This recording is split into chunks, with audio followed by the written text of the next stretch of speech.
A general built power on stolen money meant for the people who fight. Ibrahim, Traoré, stood between him and escape, and what happened next changed everything. One man fell, but the system that protected him began to crack. Before we dive in, what time are you listening, and where are you from? Drop a comment below and tell me. Please like and subscribe to join the Ibrahim Traoré family. Ibrahim Traoré walks through the military supply depot in Ouagadougou at dawn. The inventory report in his hand shows numbers that do not match reality. Shelves that should hold equipment stand half empty. He stops at a row of empty crates. The manifest says they arrived 2 weeks ago. His finger traces the dust on the wood. No one has touched these boxes since they were placed here. A young officer approaches with the ledger. Ibrahim asks him to show the signature approvals. Every page carries the same name at the bottom. General Ouagadougou. The numbers begin to form a pattern. Shipments recorded but never delivered. Payments made but supplies missing. The gap between paper and reality grows with each page he turns. Something is moving in the shadows of his own military. Ibrahim returns to his office where the Burkina Faso flag stands behind his desk. He spreads the documents across the table. The pattern is clear now. Millions meant for equipment, training, support have vanished into air. He calls the finance ministry. He requests a formal audit of the military accounts. The voice on the other end promises to begin immediately. 2 days pass. No auditor arrives. He calls again. The ministry director sounds nervous. He explains there are procedures, protocols, chains of command. The audit requires approval from senior officers. General Ouagadougou is among those who must sign. Ibrahim places the phone down slowly.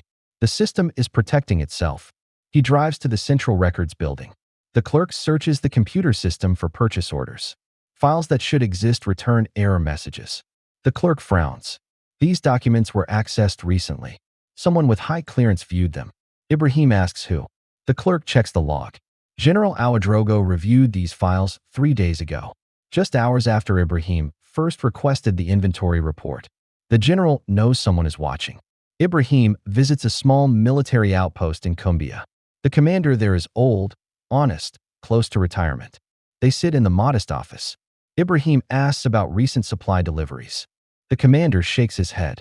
His unit requested medical supplies 4 months ago. The request was approved. The budget was allocated. Nothing arrived. When he followed up, he was told the supplies were delivered and signed for. Ibrahim asks to see the delivery receipt. The signature is not the commander's. Someone forged it. The commander's voice drops. He tried to report this.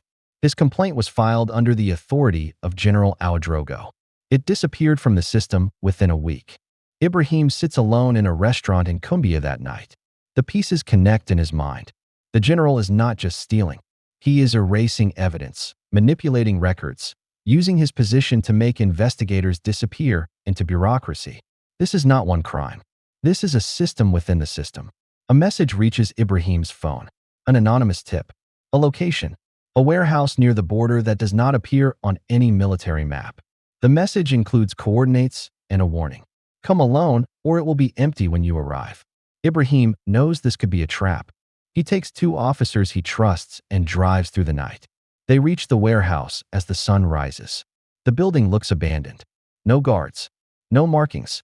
Just rusted walls and silence. Inside they find crates. Hundreds of them. Stacked floor to ceiling. Ibrahim opens one. Medical supplies. Another holds communication equipment. A third contains gear meant for field operations. Every crate is stamped with military approval codes.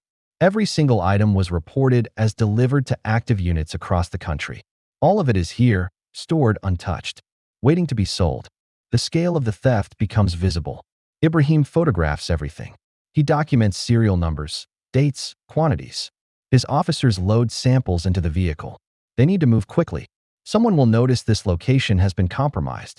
As they drive away, Ibrahim sees a vehicle approaching in the distance. They leave before it arrives. Back in Ouagadougou, Ibrahim prepares a formal report. He includes photos, inventory lists, financial records. He submits it through official channels to the Defense Council. The evidence is overwhelming. 3 days later, he is called to a meeting. Senior officers sit around a table. General Ouagadougou is among them. The general's face shows nothing. No fear. No concern. The council chairman speaks. He thanks Ibrahim for his diligence. He explains that irregularities sometimes occur in complex supply chains. A review will be conducted. The matter will be handled internally. Ibrahim asks about the warehouse. The chairman pauses. He says the location Ibrahim described is not registered as a military facility. Therefore, any materials found there cannot be confirmed as military property without proper investigation. An investigation that will take months. General Ouedraogo finally speaks.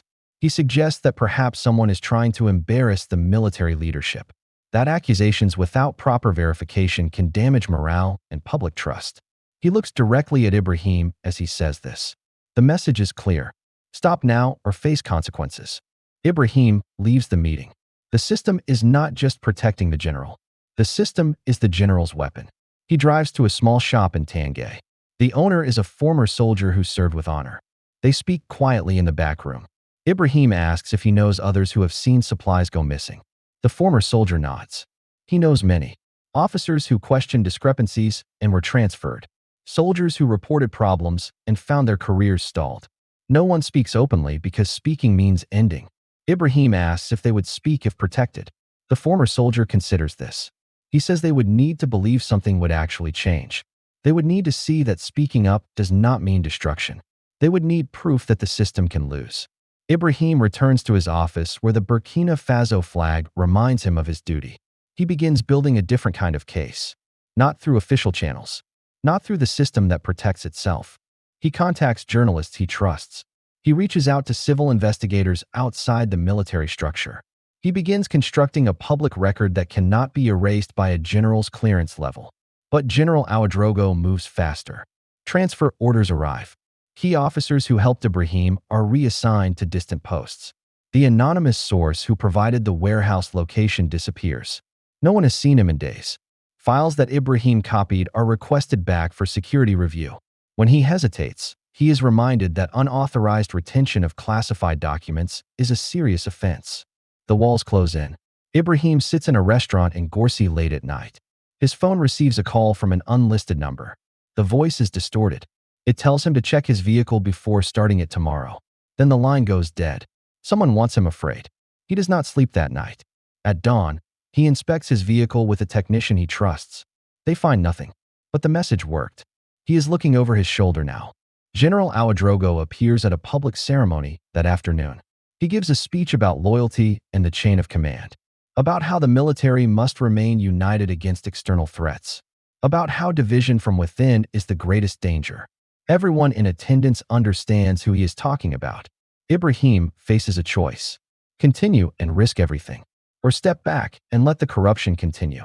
The general has power, protection, and years of carefully built shields. What weapon does truth have against that? The answer comes from an unexpected place. A clerk in the finance ministry reaches out. She has been keeping her own records. She watched transactions flow to accounts that should not exist. She said nothing because she has a family to feed. But she cannot stay silent anymore. She provides Ibrahim with account numbers.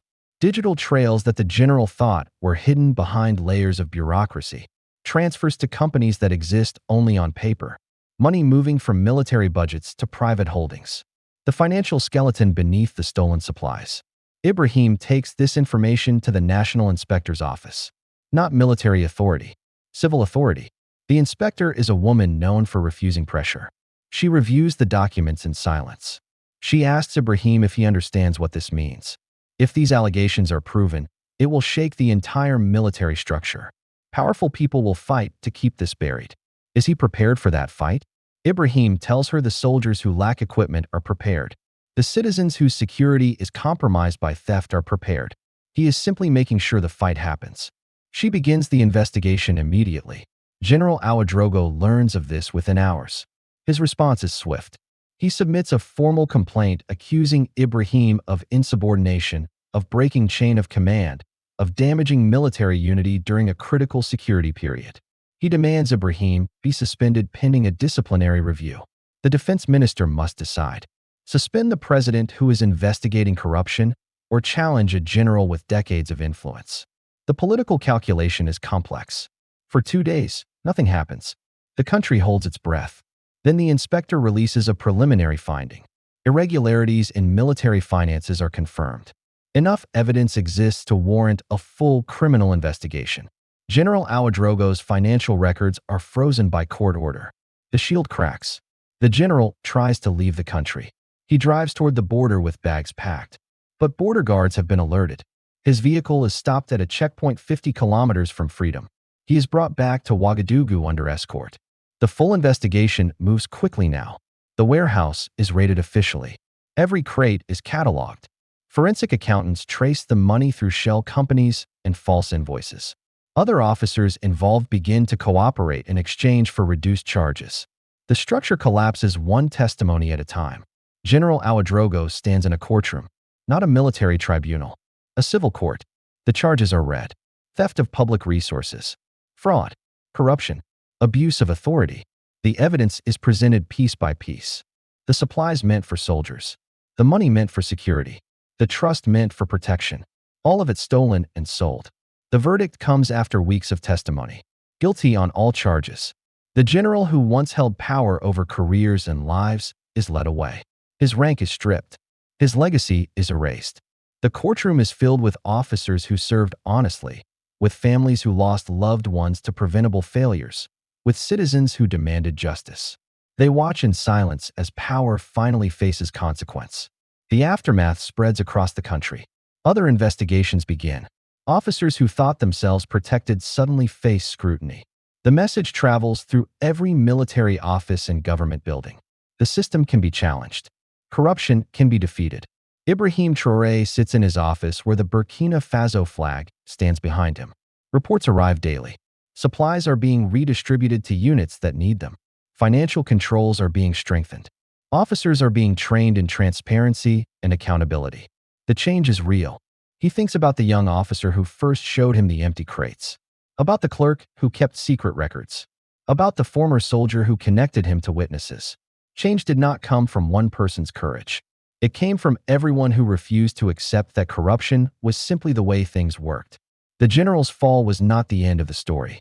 It was proof that the story could have a different ending, that systems built on theft could be broken, that power without honor could be challenged, that the people who serve deserve leaders who do not steal from them. What happens when those who are meant to protect become those who exploit? When the uniform meant to represent honor becomes a shield for crime? When the system meant to serve becomes a machine of theft? Ibrahim Traoré answered that question not with words, but with action. He proved that no rank is high enough to escape justice, that no position is strong enough to protect corruption, that the people will always be stronger than the power that betrays them. So if you like this video, please like and subscribe for more videos like this.